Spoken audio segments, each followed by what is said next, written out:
ओम साई अलख निरंजन, मंगल कारक भय दुख भंजन।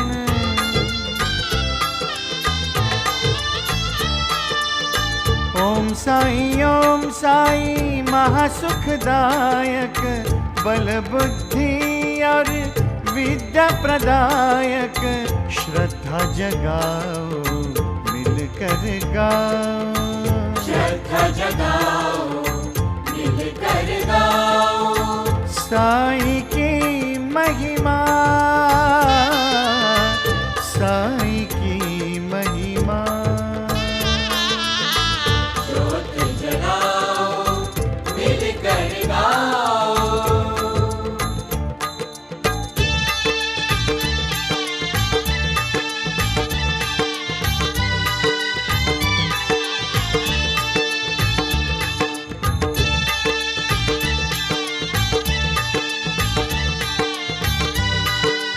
संतों ने कहा है, जहां राम है वहां काम नहीं, जहां काम है वहां राम नहीं। काम का मतलब है आसक्ति। जहां लोभ है, आसक्ति है, वहां न शांति है, न संतोष है, न समाधान है। ऐसा क्यों होता है?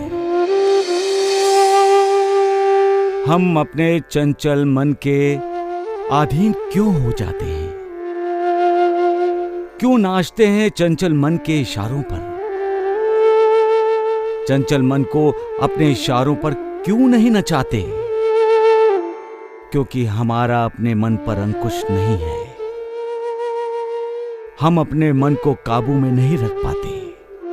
अपने मन को अपने काबू में रखने के लिए हमें मार्गदर्शन की जरूरत होती है, और जो मार्गदर्शन करता है उसे हम गुरु कहते हैं।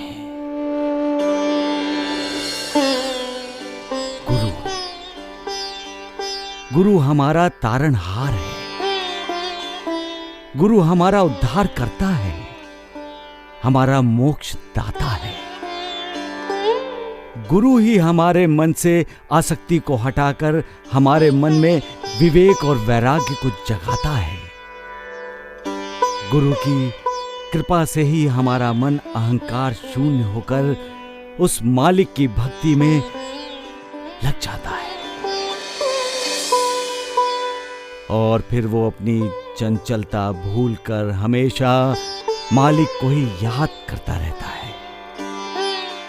फिर तो हमारा अपने शरीर पर भी ध्यान नहीं रहता। हमारा शरीर भी हमारे लिए भक्ति का एक साधन बन जाता है, जो शरीर में रहने वाली अशरीरी आत्मा का परमात्मा के साथ रिश्ता बना देता है। अपने आप को भी भूल जाने की स्थिति पैदा होती है। तब इंसान अपनी उन्नति के रास्ते पर होता है। उसे मालिक का परम धाम दिखाई देने लगता है, परंतु उसे मालिक के परम धाम तक ले जाने वाला होता है गुरु। गुरु इंसान की मां होता है, इंसान का पिता, मित्र, भाई, बहन और मालिक भी होता है। गुरु नहीं तो इंसान मगरूर है, गुरु है तो इंसान विनम्र है। गुरु के आशीर्वाद से ही मालिक की कृपा संभव है। इसलिए कहते हैं कि गुरुर ब्रह्मा गुरुर विष्णु गुरुर देवो महेश्वराय, गुरुर साक्षात परब्रह्मा, तस्मै श्री गुरुवे नमः।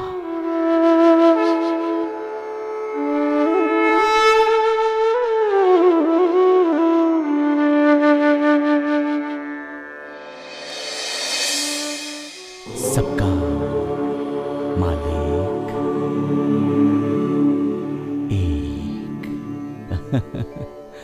ना किसी की निंदा करो, ना ही किसी से शत्रुता, ना किसी से नफरत करो, ना किसी से ईर्ष्या। अपने आप को मालिक को सौंप दो और हमेशा प्रार्थना करते रहो, हे मालिक दया कर, हे मालिक करम कर। मैं सिर्फ इतना ही चाहता हूं, मैं हमेशा तुम्हारी भक्ति करता रहूं। मुझे न धन चाहिए न संपत्ति, मैं सिर्फ तुम्हारी कृपा का भागी बनना चाहता हूं। इस संसार के पाप ताप शाप मुझे परेशान कर रहे हैं। यहाँ के लोभ मोह मुझे अपनी ओर आकर्षित करने की हर कोशिश कर रहे हैं। हे मालिक मुझे इतना मनोबल दे दो कि मेरा मन हमेशा तुम्हारे चरणों में ही लगा रहे, तुम्हारी तरफ ही आकर्षित होता रहे। मेरे मन को कभी अहंकार न छुए, मेरे मन में कभी पापी विचारों को जगह ना मिले। मेरे मन का कोना कोना सिर्फ तुम्हारी याद से भरा रहे। बस अपने आशीर्वाद की छांव में मुझे रहने दो। तुम हर संकट से अपने भक्तों की रक्षा करते हो मालिक। इस संसार रूपी भवसागर में मेरी जीवन रूपी नैया विकारों के आंधी तूफान में डगमगा रही है मालिक। इसे तुम ही पार लगा सकते हो मालिक। इसे पार लगा दो मालिक, इसे पार लगा दो।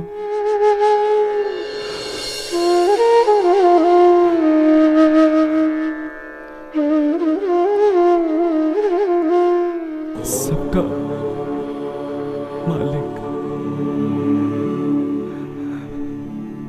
एक। तुम्हें पूजा आरती नहीं करनी है तो मत करो। दूसरे को पूजा करने से क्यों रोकते हो? उसे अगर भगवान के प्रसाद का भागी बनना है तो बनने दो। वो तुम्हारा प्रसाद तो नहीं छीनता, और फिर तुम रोकने वाले होते कौन हो? अपने आप को भगवान से भी बड़ा समझते हो। अरे घर में बहू आई है, तुम्हारी बेटी जैसी है, गरीब घर की है, तो क्या उसके लिए तुम्हारे घर में कोई स्थान नहीं है? शत्रु तो नहीं है वो तुम्हारी, जो बात बात पर रुला रहे हो तुम उसे? हाँ, अरे याद रखो, वो मालिक सब देख रहा है। वो कहता है प्यार बांटोगे प्यार मिलेगा, नफरत करोगे तो बदले में नफरत मिलेगी।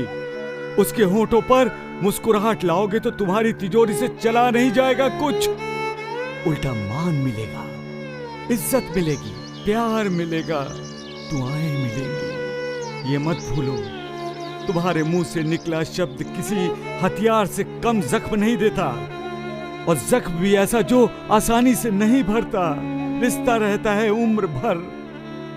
अरे मालिक ने जो तुम्हें 2 हाथ दिए हैं वो दूसरों को थप्पड़ मारने के लिए नहीं दिए, बल्कि किसी के आंसू पोंछने के लिए दिए हैं। आंसू पोंछो, प्यार बांटो, खुशियां दो। खुशी मिलेगी, प्यार मिलेगा, आशीर्वाद मिलेगा उस मालिक का। सबका मालिक एक। मैं नहीं रहूंगा तो क्या हुआ? मेरी अस्थियां श्रद्धा भक्ति और विश्वास की दीक्षा देती रहेंगी।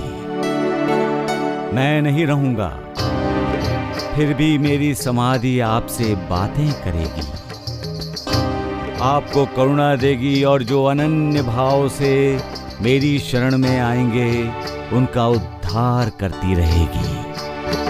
इसलिए मेरे जाने के बाद निराश ना होना, क्योंकि मेरी अस्थियां, मेरी समाधि, मेरे शरणागतों का, मेरे भक्तों का हमेशा कल्याण करती रहेगी। आप मेरी तरफ देखोगे तब जान जाओगे कि मैं तुम्हारी ही तरफ देख रहा हूं। मालिक, किस खूबी से विकारों का जाल फैलाया है तुमने। कि इंसान जाल में फंसे ही फंसे।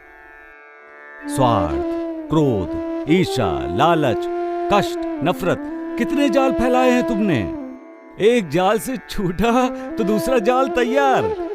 तुम्हारे इस जाल के जाल से बच पाना मुश्किल है। ये सारे विकार निर्विकार की तरफ जाने वाले इंसान के पैर खींचने की हर कोशिश करते हैं, लेकिन उसके रास्ते में माया, मोह, लोभ की रुकावटें खड़ी कर देते हैं। लेकिन जो तुमसे प्रेम करता है वो किसी दूसरे से प्रेम नहीं करता। उसके लिए फिर वैभव, ऐश्वर्य, पैसा, मान, सम्मान सब तुच्छ लगने लगता है। वो चाहता है तुम्हारा आशीर्वाद, तुम्हारी दुआ। वो सिर्फ तुम्हें ही चाहता है मालिक। हाँ मालिक, ऐसे भक्त के शरीर का कण-कण सिर्फ तुम्हारा ही स्मरण करता है। कोई कहता है हरे राम राम राम हरे हरे, और कोई कहता है हरे कृष्णा कृष्णा कृष्णा हरे हरे।